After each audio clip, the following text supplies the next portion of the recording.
This used Audi is on sale for just $3,000. Do you know why? Come here, look.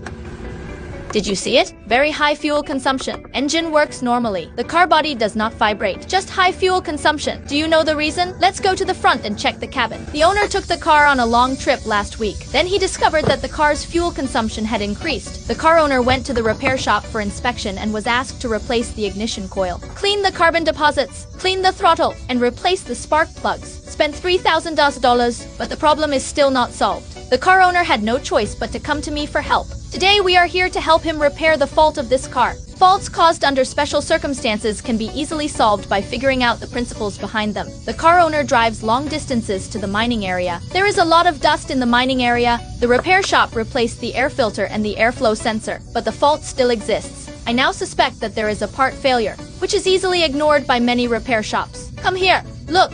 That's it. It is air temperature sensor. Let's take it apart and take a look. It's very easy to remove it. Pull the plug. Okay, then remove this screw with a screwdriver. This little screwdriver is so cheap and only costs pennies. Look, the screws have been removed. Then pull the sensor out. Okay.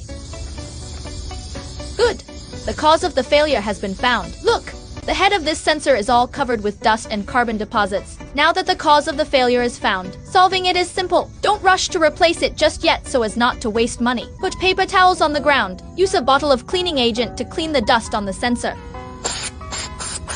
My gosh, really too dirty, due to a large amount of dust attached to the sensor. As a result, the temperature is inaccurate and fuel consumption increases. Okay, it has been cleaned. It looks like new now. Then install it back. The function of this sensor is to detect the engine intake air temperature. If the temperature is high in summer, less fuel will be injected into the engine. If the temperature is low in winter, more fuel will be injected into the engine.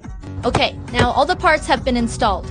Next, I will start the car to see if the fuel consumption is reduced. Hey, bro, if the problem is solved, please light up the red heart to support me. Okay, let's start the car now.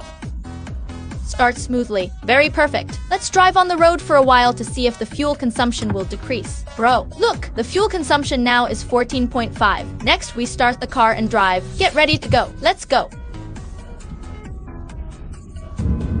It's 11 now. It's 9 now. A piece of cake. After only driving for 30 minutes, the car's fuel consumption dropped to 8.5. The problem has been completely solved. It's really simple, right? Follow me to make a friend who knows cars.